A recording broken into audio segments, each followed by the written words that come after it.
Hello students, hopefully आप सब अच्छे होंगे। आज हम लाइट चैप्टर का पार्ट 5 स्टार्ट करने जा रहे हैं। प्रीवियस क्लासेस में हमने रिफ्लेक्शन जो था वो टॉपिक ख़त्म किया था। होपफुली आपने रिवाइज़ किया होगा अच्छे से। तो हम आज का टॉपिक आगे स्टार्ट करते हैं। आगे स्टार्ट करने से पहले आप चैनल को सब्सक्राइब कर लीजिएगा आगे के अपकमिंग वीडियोस देखने के लिए। तो चलिए अब हम टाइम वेस्ट ना करके आगे का कंटेंट स्टार्ट करते हैं। आज चैप्टर स्टार्ट करने से पहले जो टॉपिक स्टार्ट करने से पहले मैं आपसे कुछ क्वेश्चंस पूछना चाहता हूँ। ये आप इनके आंसर्स आप कमेंट सेक्शन में भी लिख सकते हैं। आप अपनी जो नोटबुक में लिख रहे हैं वहाँ लिखना चाहें वहाँ लिखिए, लेकिन आप सोचिएगा कि इनका आंसर क्या होता है। मैंने आपको एक न्यूमेरिकल दिया था लाइट चैप्टर से रिलेटेड लास्ट, तो मैं आपसे कुछ क्वेश्चंस करना चाहूँगा। लास्ट क्लास में मैंने आपसे एक न्यूमेरिकल दिया था आपको होमवर्क में। होपफुली आपने सबने वो सॉल्व कर दिया होगा। मैं आपको उसका आंसर बता देता हूँ। उसमें v का जो आंसर था वो था 0.8 मीटर और उसका मैग्नीफिकेशन जो है वो प्लस का 0.5। आंसर 1/5 आएगा, तो आप उसको कन्वर्ट करेंगे तो 0.5 आ जाएगा। नहीं आता तो आप कमेंट सेक्शन में लिख सकते हो, तो मैं उसका सोल्यूशन आपको प्रोवाइड करवा दूँगा। चलिए तो मैं क्वेश्चन स्टार्ट कर रहा हूँ। तो फर्स्ट क्वेश्चन है, bouncing back of light in the same medium is called as, this phenomena is called as. तो 1 मार्क्स में पूछा जा सकता है, फिर इसकी डेफिनेशन भी पूछी जा सकती है। क्वेश्चन नंबर 2 है, concave mirror forms which type of image, यानी आपको नेचर ऑफ इमेज बताना है किस टाइप की। Generally which type of image जो होता है वो कॉनकेव मिरर फॉर्म करते हैं। फिर कॉन्वेक्स मिरर में होगा वही क्वेश्चन है कि कॉन्वेक्स मिरर में किस टाइप की इमेजेस फॉर्म होती है, ये आपको आंसर लिखना है। अगर नहीं आता है तो मैं अब आपको आंसर बताने जा रहा हूँ। आप पॉज कीजिएगा, एक बार सोचिएगा क्वेश्चन के आंसर क्या है, फिर आप आगे बढ़िएगा वीडियो में। तो मैं आंसर बता देता हूँ आपको इसके। फर्स्ट क्वेश्चन मैंने आपसे पूछा था, bouncing back of a light in the same medium is called as reflection of light. Understood. मैंने आपको जब पढ़ाते समय बताया था कि लाइट जब रिफ्लेक्ट होती है किसी भी प्लेन सरफेस पे टकराकर with in the same medium में जाती है तो वो रिफ्लेक्शन ऑफ लाइट कहलाती है। मैंने रे डायग्राम्स में आपको सिखाया था, आपको 6 रे डायग्राम्स बताए थे कनकेव मिरर में। तो उन 6 रे डायग्राम में आप जनरली जो नेचर ऑफ इमेज देखोगे लास्ट को छोड़कर, लास्ट एक एक्सेप्शनल केस है, उस बाकी के जो 5 इमेजेस आप देखोगे वो रियल और इन्वर्टेड इमेजेस बन रही थी। तो ये भी आपको याद रखना है। आगे बात करते हैं, कॉन्वेक्स मिरर में किस टाइप की इमेज बनती है। 2 ही इमेज बनती थी इसके अंदर, और वो रियल और इन्वर्टेड इमेज बनती थी बिहाइंड द मिरर। याद होगा आपको होपफुली। चलिए अब हम स्टार्ट करते हैं आज की क्लास। तो हमारा आज का टॉपिक है वो है रिफ्रैक्शन। दोनों वर्ड पे फोकस कीजिएगा। हमने लास्ट क्लास में पढ़ा था रिफ्लेक्शन, और इधर हमें पढ़ना है रिफ्रैक्शन। तो रिफ्रैक्शन एक अलग फिनोमेना होता है। आपने जनरली देखा होगा कि एक ग्लास होता है, ग्लास के अंदर वाटर भरा होता है, तो आप अगर पेंसिल उसमें रखोगे तो पेंसिल आपको टिल्टेड दिखाई देगी। और अगर आप ऊपर से एक कॉइन देखोगे, अगर कॉइन नीचे रखा है तो वो थोड़ा सा आपको ऊपर दिखाई देगा। अब ऐसा क्यों होता है, एक और डायग्राम इधर देख लीजिए कि फिश जो होती है वो थोड़ी सी ऊपर दिखाई देती है। ये रिफ्रैक्शन के कारण होता है। अब रिफ्रैक्शन का फिनोमेना हमें डिटेल में डिस्कस करना है। हमने कौन कौन से एग्जाम्पल देखे, हमने देखा पेंसिल का मुड़ना, हमने देखा स्ट्रॉ का मुड़ना, हमने देखा है कॉइन का मुड़ना, और ये एक फिश का और एक एग्जाम्पल है। ऐसे कई डेली लाइफ के एग्जाम्पल है जिसमें ये फिनोमेना देखा जाता है। अब रिफ्रैक्शन बेसिकली होता क्या है, जब लाइट एक मीडियम से दूसरे मीडियम में जाती है, इंटरफेस करती है, एक मीडियम से दूसरे मीडियम में जाती है, तब क्या होता है उसका डायरेक्शन चेंज हो जाता है, वो बैंड हो जाती है। तो ये डेफिनेशन आपको याद रखनी है। When a light travels from one medium to another medium at the interface, the light ray changes direction, it means they bend at interface. Understand. आप ये भी लिख सकते हैं, when light travel from one medium to another medium, it bended towards the normal और away from the normal. अब मैंने ये दो वर्ड कहे हैं, टूवर्ड्स द नॉर्मल और अवे फ्रॉम द नॉर्मल। वो फिनोमेना समझने के लिए मुझे आपको यहाँ समझाना पड़ेगा। देखिए, light velocity of light in a vacuum कितनी होती है, मैं आपको बताया था चैप्टर के स्टार्टिंग से पहले कि लाइट की जो स्पीड होती है वो होती है 3 × 10⁸ मीटर पर सेकेंड होती है।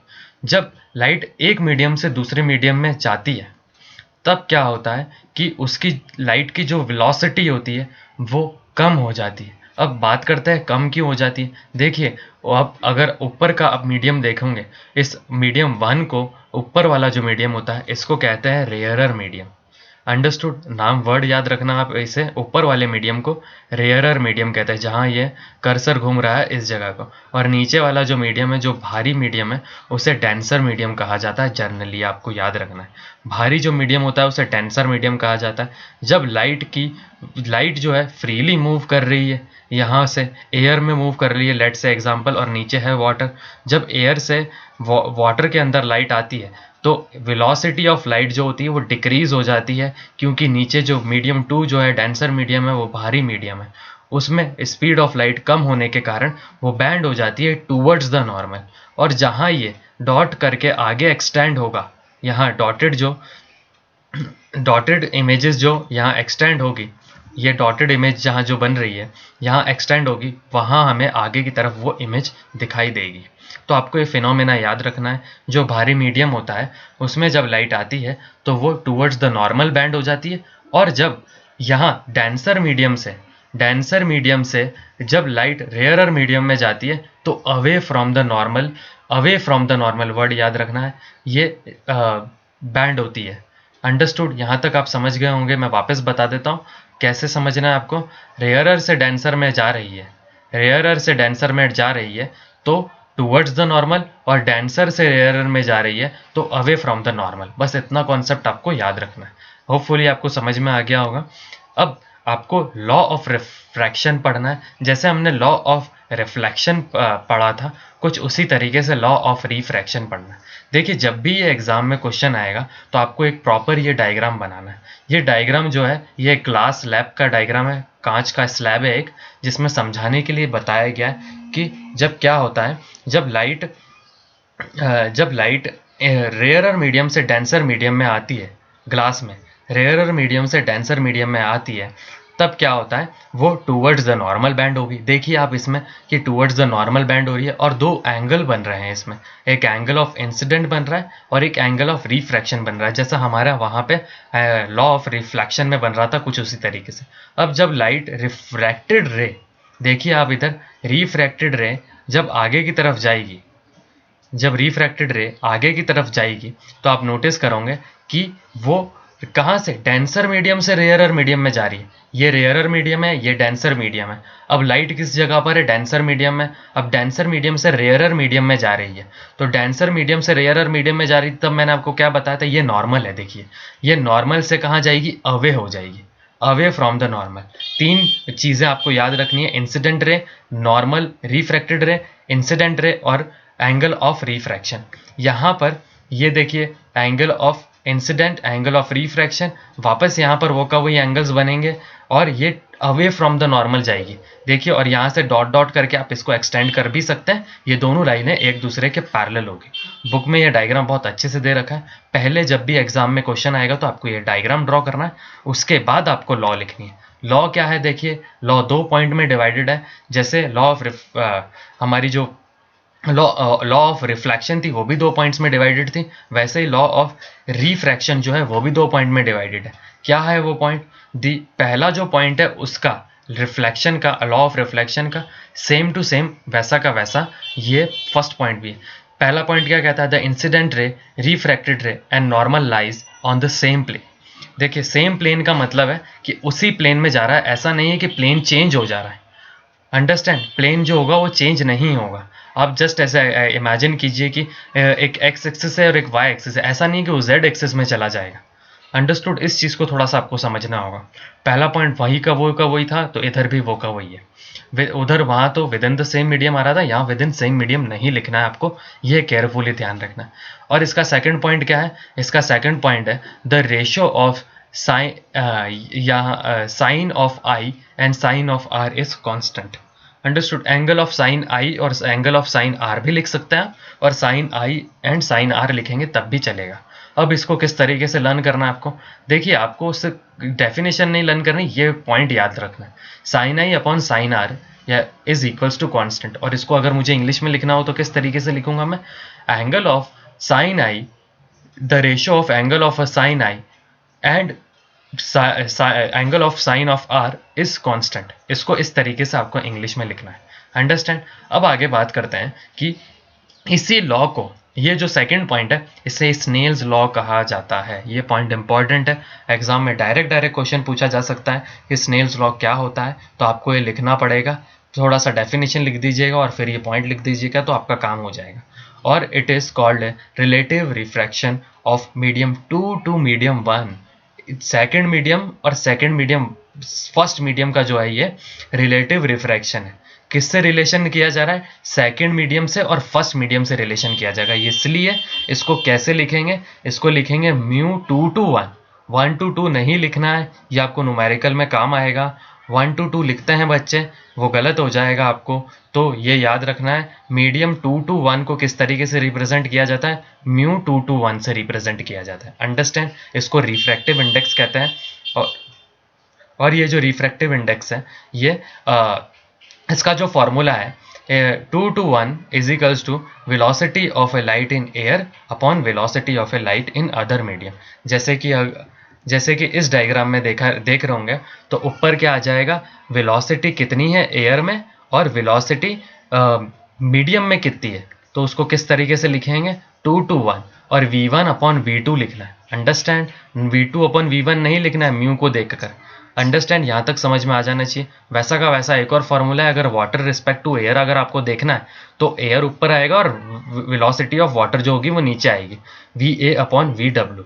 अंडरस्टैंड? अब बात करते हैं हम आगे कि रिफ्रैक्टिव इंडेक्स जो होता है वो किन किन चीज़ों पे डिपेंडेंट होता है।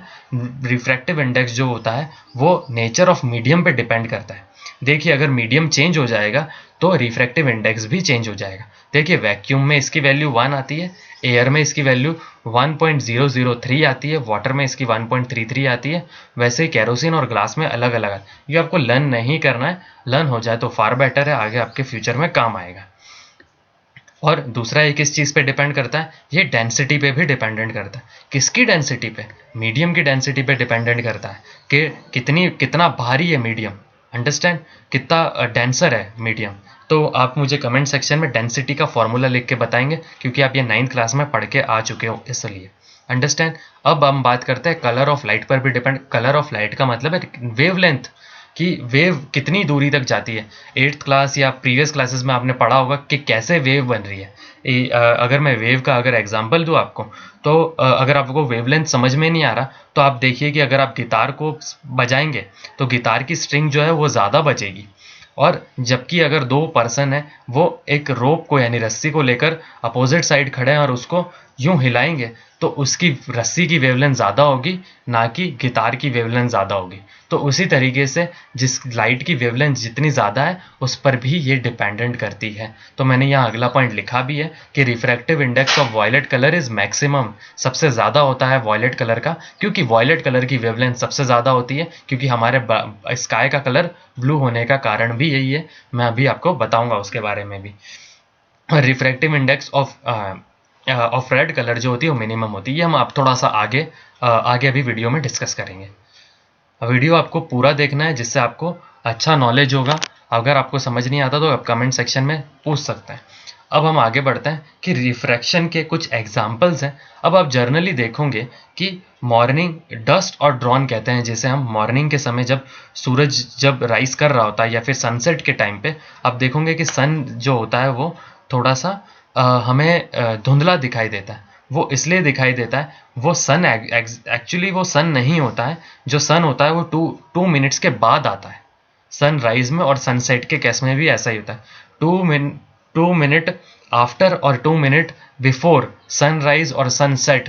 अंडरस्टैंड? कुछ इस तरीके से क्वेश्चन पूछा जा सकता है, why the sun appears in the morning और द इन इवनिंग और इन डस्क और ड्रॉन 2 मिनट आफ्टर और 2 मिनट बिफोर। तो आपको इसका आंसर सिर्फ इतना लिखना है, ड्यू टू रिफ्रैक्शन। अब कैसे रिफ्रैक्शन में? अब देखिए, सन की जो रियल पोजीशन होती है मॉर्निंग के समय वो इस जगह पर है।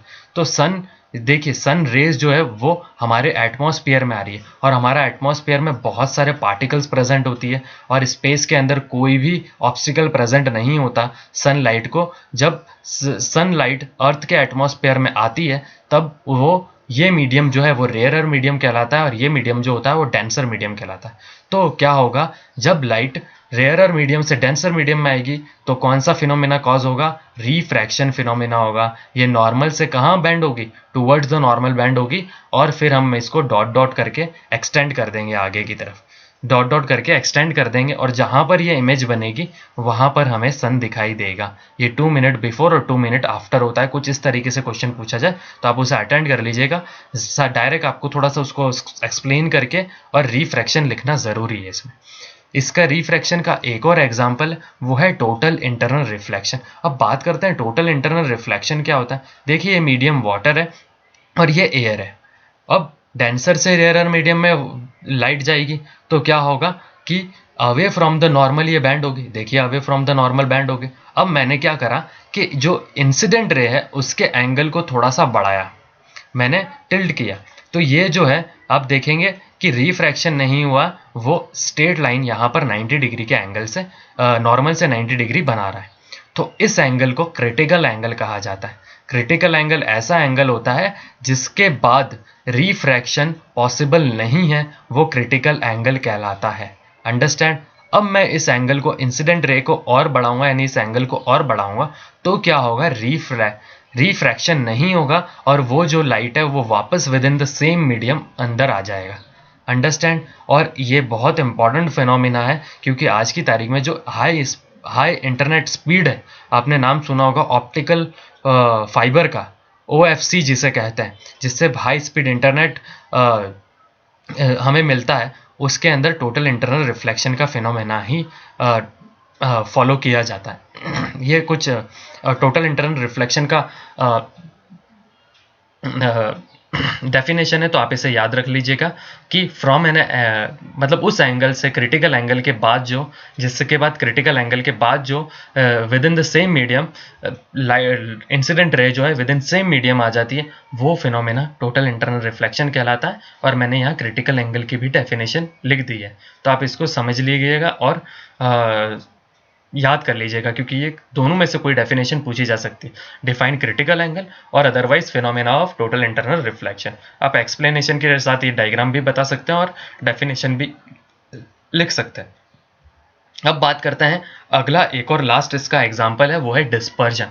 अब डिस्पर्जन क्या होता है, देखिए ये कुछ इस तरीके से ग्लास प्रिज्म होता है, ये ग्लास का बना होता है और ये ट्राइंगुलर शेप में होता है। जब इसमें से वाइट लाइट यानी सनलाइट पास करी जाती है तो ये 7 डिफरेंट कलर्स में डेविएट हो जाता है, स्प्लिट हो जाता है। और ये जो 7 कलर्स हैं हम इसे विब्योर कहते हैं। विब्योर, वी का मतलब होता है वायलेट, आई का मतलब होता है इंडिगो, बी का मतलब होता है ब्लू, जी का मतलब होता है ग्रीन, वाई का मतलब होता है येलो, ओ का मतलब ऑरेंज और आर का मतलब होता है रेड। अब इसमें और डिटेल में किस तरीके से क्वेश्चन पूछा जा सकता है, डिस्पर्जन की डेफिनेशन पूछी जा सकती है इसमें। तो आपको लिखना है the splitting of white light into 7 colour when passing through the prism is known as dispersion. ये तो हो गई डिस्पर्जन की डेफिनेशन। इसमें और डिटेल क्वेश्चन ये भी पूछा जा सकता है कि कौन सी ऐसी लाइट है जो सबसे कम डेविएट होती है। तो आप देखिए सबसे ऊपर लाइट कौन सी है, रेड लाइट है। तो ये रेड लाइट होती है, सबसे कम डेविएट होती है। सबसे कम डेविएट क्यों हो रही है, क्योंकि इसकी वेलोसिटी सबसे ज़्यादा होती है। अंडरस्टैंड। सबसे ज़्यादा वेलोसिटी होने के कारण ये सबसे कम डेविएट होती है, जल्दी आगे निकल जाती है। सबसे कम वेलोसिटी किसकी होती है, वायलेट लाइट की सबसे कम वेलोसिटी होती है। ये जो वायलेट लाइट है सबसे कम वेलोसिटी होने के कारण सबसे ज़्यादा डेविएट होती है। सबसे ज़्यादा डेविएट होने के कारण ही हमारे स्काई का कलर जो होता है वो ब्लू होता है।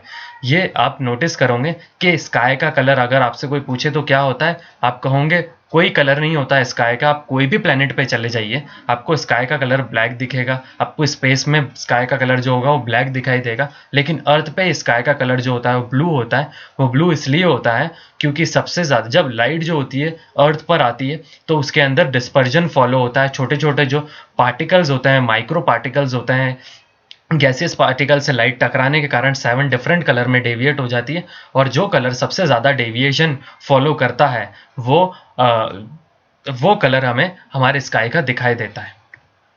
अंडरस्टैंड। ये फिनोमिना है कुछ, और इसमें ये भी आप याद रखिएगा कि येलो कलर जो होता है वो मिडल ऑफ दिस स्पेक्ट्रम होता है। इसे स्पेक्ट्रम कहा जाता है। ये जो 7 कलर का फिनोमिन बन रहा है इसे स्पेक्ट्रम कहा जाता है। ये याद रखिएगा, ये बाकी चीज़ें मैं आपको समझा चुका हूँ। ठीक है, यहाँ तक आप अच्छे से समझ चुके होंगे। अब मैं आगे बढ़ता हूँ। अब हमारे आगे का जो टॉपिक है वो है रिफ्रैक्शन थ्रू स्फेरिकल लेंसेज।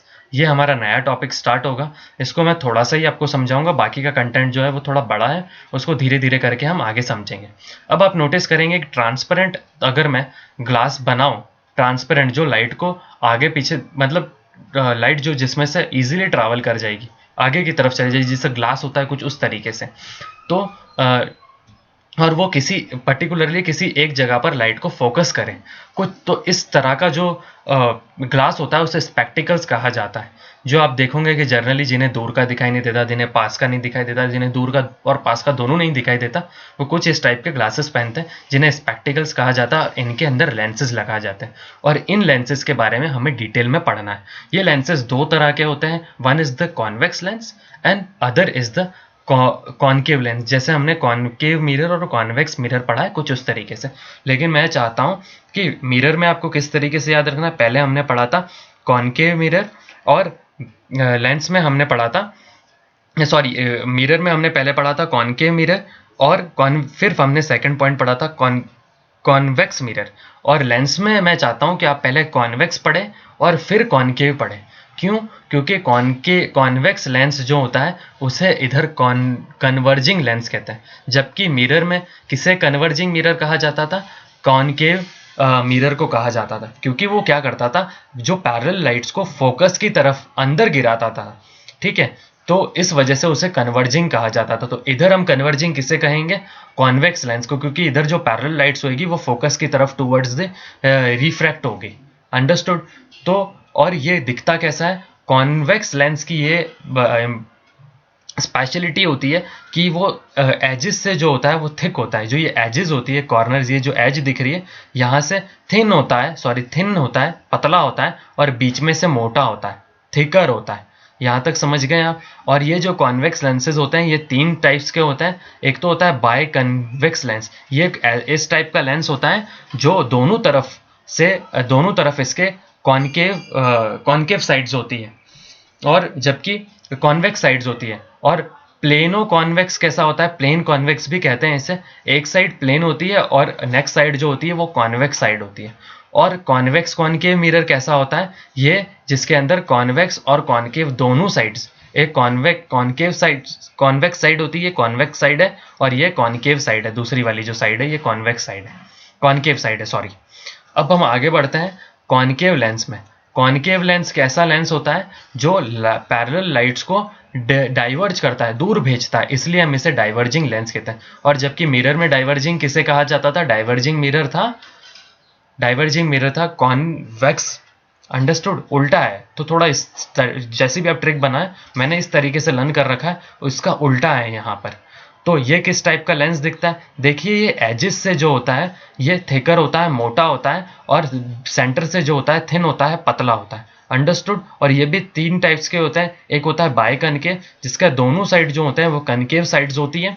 देखिए, ये कनकेव साइड है, ये मैं आपको नेक्स्ट क्लास में बनाकर बताऊंगा कि कैसे बना। ये कनकेव साइड है।